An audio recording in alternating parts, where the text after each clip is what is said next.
Telangana anganwadi teachers and helpers CITU ఆధ్వర్యంలో పెద్దపల్లి జిల్లా కేంద్రంలోని అమరవీరుల స్తూపం వద్ద మహాధర్నాను యూనియన్ రాష్ట్ర ప్రధాన కార్యదర్శి పి జయలక్ష్మి ప్రారంభించి మాట్లాడారు. కాంగ్రెస్ ప్రభుత్వం అధికారంలోకి వచ్చి సంవత్సరం గడుస్తున్నా అంగన్వాడీ ఉద్యోగుల సమస్యలు పరిష్కారం కావడం లేదన్నారు. అనేకసార్లు ప్రభుత్వం దృష్టికి తీసుకువచ్చినా రేపు మాపు అంటూ కాలయాపన చేస్తున్నారని, ఈ బడ్జెట్లోనే 18,000 వేతనం ప్రకటించాలని డిమాండ్ చేశారు. ఆన్లైన్ పనిభారం తగ్గించాలని, ఐసిడిఎస్ బలహీనపరిచే చర్యలు మానుకోవాలని అన్నారు. సుప్రీంకోర్టు తీర్పు ప్రకారం గ్రాట్యుటీ సౌకర్యం ఇవ్వాలని, పర్మనెంట్ చేయాలని అన్నారు. మే నెల అంతా అంగన్వాడీ టీచర్లకు, హెల్పర్లకు ఒకేసారి వేసవి సెలవులు ఇవ్వాలని డిమాండ్ చేశారు. ప్రభుత్వం సమస్యలు పరిష్కరించకుండా నిర్లక్ష్యంగా వ్యవహరిస్తే పోరాటాలను ఉధృతం చేస్తామని ప్రభుత్వాన్ని హెచ్చరించారు. ఈ కార్యక్రమంలో అధ్యక్ష ప్రధాన కార్యదర్శులు B Vanacharani, G Jyothi, CH Sulochana, Raja Narasamma, K Shobha, Shyamala, S Ramalakshmi, R Swarupa, T Krishnakumari, Amrutha, Vinoda, CITU నాయకులు ఎర్రవెల్లి ముత్యంరావు, ఎస్ రవీందర్, టీచర్లు, ఆయాలు పాల్గొన్నారు. పెద్దపల్లి జిల్లా కేంద్రంలో అంగన్వాడీ యూనియన్ సిఐటియు రాష్ట్ర కమిటీ పిలుపులో భాగంగా ఇక్కడ anganwadi teachers, helpers, mini teachers సమస్యలు పరిష్కరించాలని తెలంగాణ రాష్ట్రంలో జరుగుతున్న అసెంబ్లీ బడ్జెట్ సమావేశాల్లో ఈ ప్రభుత్వం ఇచ్చిన హామీలు, అట్లాగే గత ప్రభుత్వం ఇచ్చిన హామీలు, కోర్టు తీర్పులు అమలు చేయాలని రాష్ట్ర వ్యాప్తంగా 48 గంటల ధర్నా వంట వార్పు కార్యక్రమాన్ని అంగన్వాడీ యూనియన్ సిఐటియు రాష్ట్ర కమిటీ నిర్ణయం చేసింది. ఈ పిలుపులో భాగంగా ఇక్కడ ర్యాలీ నిర్వహించి అనంతరం ధర్నా నిర్వహిస్తున్నాం. ఈ సందర్భంగా రాష్ట్ర ప్రభుత్వాన్ని మేము డిమాండ్ చేస్తున్నాం. ఐసిడిఎస్కు వ్యతిరేకమైన నిర్ణయాలు ఈ రాష్ట్ర ప్రభుత్వం చాలా చేస్తుంది. ఐసిడిఎస్కు వ్యతిరేకమైన నిర్ణయాలు కేంద్ర ప్రభుత్వం చాలా చేసింది గతంలో, ఇప్పటికి కూడా చేస్తుంది. కానీ ఆ నిర్ణయాలకు వ్యతిరేకంగా మేము చాలా సంవత్సరాల నుండి పోరాటం చేస్తున్నాం. ఆ నిర్ణయాలను ఈ ప్రభుత్వం అడ్డుకోవాలని కూడా మేము గత ప్రభుత్వాన్ని డిమాండ్ చేశాం, ఈ ప్రభుత్వాన్ని కూడా డిమాండ్ చేశాం.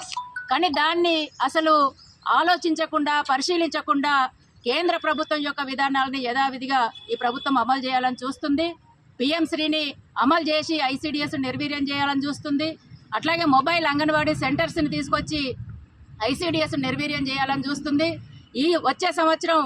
వచ్చే ఎండాకాలం తర్వాత వచ్చే జూన్ నుండి నూతన జాతీయ విద్యా విధానం చట్టం అమలు చేసి ఐసిడిఎస్కి వచ్చే ప్రీ స్కూల్ పిల్లల్ని మొత్తం కూడా విద్యాశాఖలో కలిపి ఐసిడిఎస్ను బలహీనపరిచి నిర్వీర్యం చేసి రానున్న కాలంలో మొత్తం మూతపడే విధంగా, మొత్తం అత్యంత దుర్మార్గంగా, వ్యతిరేకంగా ఈ రాష్ట్ర ప్రభుత్వం నిర్ణయాలు అమలు చేస్తుంది. అందుకని రాష్ట్ర ప్రభుత్వాన్ని మేము డిమాండ్ చేస్తున్నాం.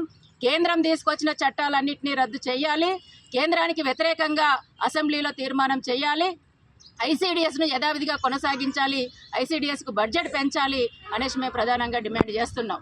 అట్లాగే మాకు కోర్టు తీర్పులు కూడా 2 వచ్చాయి ఈ మధ్యకాలంలో. కరోనా టైంలో సుప్రీంకోర్టు జడ్జిమెంట్ మాకు వచ్చింది. మాకు మొత్తం తెలంగాణతో పాటు దేశవ్యాప్తంగా అంగన్వాడీ టీచర్స్, హెల్పర్స్, మినీ టీచర్స్కి గ్రాట్యుటీ చట్టం ప్రకారం గ్రాట్యుటీ ఇవ్వాలనేసి నిర్ణయం జరిగింది. ఇప్పటికి 3 సంవత్సరాలు అవుతుంది. ఇప్పటి వరకు కూడా ఇక్కడ రాష్ట్ర ప్రభుత్వం దాన్ని అమలు చేయట్లేదు. అది అమలు కాకపోవడం వల్ల ఈరోజు అతి తక్కువ రిటైర్మెంట్ బెనిఫిట్స్ తీసుకొని తక్కువ అమౌంట్ సరిపోక మేము అనేక ఇబ్బందులు పడుతున్న పరిస్థితి కూడా ఉంది. అందుకని గ్రాట్యుటీ చట్టాన్ని అమలు చేయాలని మేము డిమాండ్ చేస్తున్నాం. అట్లాగే గుజరాత్ హైకోర్టు పర్మనెంట్ చేయాలని కూడా జడ్జిమెంట్ ఇచ్చింది. అది తెలంగాణ రాష్ట్రంలో కూడా అమలు చేయాలి. అట్లాగే ఈ ప్రభుత్వం అసెంబ్లీ ఎన్నికల సందర్భంగా మేము 24 రోజులు సమ్మెలో ఉంటే ఈ ప్రభుత్వం మా టెంట్ల కిందికి వచ్చి మాకు అనేక హామీలు ఇచ్చింది. హామీలు ఇవ్వడమే కాదు, తన మేనిఫెస్టోలో కూడా పొందుపరిచింది. మేము అధికారంలోకి వస్తే తెలంగాణలో పనిచేస్తున్న అంగన్వాడీ ఉద్యోగులకు 18,000 జీతం అనేసి మేనిఫెస్టోలో పొందుపరిచారు. పిఎఫ్ ఇస్తామనేసి చెప్పారు. మరి అవి వెంటనే అమలు చేయాలని మేము డిమాండ్ చేస్తున్నాం. అట్లాగే మేము 24 రోజుల సమ్మె సందర్భంగా పోరాటం చేసినప్పుడు చాలా హామీలు గత ప్రభుత్వం ఇచ్చింది. ఆ హామీలన్నీ కూడా ఇప్పటివరకు ఈ ప్రభుత్వం అమలు చేయట్లేదు. మేము అనేకసార్లు అడిగాం, కానీ ఇప్పటివరకు చేయట్లేదు. ఈ ప్రభుత్వం అధికారంలోకి వచ్చిన తర్వాత కూడా రిటైర్మెంట్ బెనిఫిట్స్ పెంచాలి, మోసం చేస్తుంది ప్రభుత్వం, పాత జీవో అమలు చేయాలని చూస్తుంది అనేసి మేము పోరాటం చేస్తే ఇప్పుడున్న ఐసిడిఎస్ మంత్రి గారే సీతక్క గారు మాకు రిటైర్మెంట్ బెనిఫిట్స్ పెంచి 2 లక్షలు పెంచి కొత్త జీవో ఇస్తామని చెప్పారు. కానీ ఇప్పటిదాకా కొత్త జీవోలు ఇవ్వలేదు. ఈరోజు వయసు పైబడి రిటైర్మెంట్ అయ్యి ఇంటికి వెళ్ళి వాళ్ళు బతకలేక కొంతమంది అయితే మొత్తము ఆందోళనకు గురై చనిపోతున్న పరిస్థితి కూడా ఉంది. ఎప్పుడు మాట్లాడినా ఇప్పుడు వస్తుంది అప్పుడు వస్తుంది అనేసి అంటున్నారు తప్ప ఇప్పటిదాకా పరిష్కారం చేయట్లేదు, కొత్త జీవో ఇవ్వట్లేదు. అట్లాగే రాష్ట్రంలో 4,000 మంది మినీ టీచర్లను మెయిన్ టీచర్లుగా గుర్తించారు. వాళ్ళకి 10 నెలల నుండి వేతనాలు చెల్లించట్లేదు. పూర్తి వేతనాలు రాక వాళ్ళు అనేక ఇబ్బందులు పడుతున్నారు. మొత్తంగా 23 డిమాండ్స్ని ఇప్పుడు ఒక పూట బడి మేము పోరాటం చేస్తే ఒక పూట బడి ఇచ్చారు.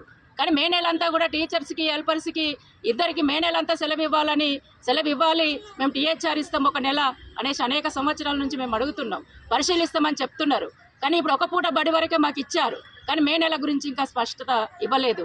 మరి ఎండలేమో బాగా మండిపోతున్నాయి, దీని మీద కూడా తొందరగా నిర్ణయం చేయాలనేసి మేము డిమాండ్ చేస్తున్నాం. 23 డిమాండ్స్ను ఇప్పటికే ప్రభుత్వం ముందు మేము పెట్టాం. ఈ 23 డిమాండ్స్ను ప్రభుత్వం పరిశీలించాలి, పరిష్కారం చేయాలి. ప్రధానంగా మేము అడుగుతున్నది ఏంటంటే, ఇప్పుడు జరుగుతున్న అసెంబ్లీలో మాకు 18,000 వేతనం రాష్ట్ర ప్రభుత్వం ఆర్థిక శాఖ మంత్రి గారు ప్రకటించాలి, బడ్జెట్ పెంచాలి, పిఎఫ్కు ఈఎస్ఐకి పర్మనెంట్కి 23 డిమాండ్స్కు సరిపడా బడ్జెట్ను పెంచాలి, కేటాయించాలి. మా సమస్యలన్నీ పరిష్కారం చేయాలి. పరిష్కారం చేయకపోతే మేము పెద్ద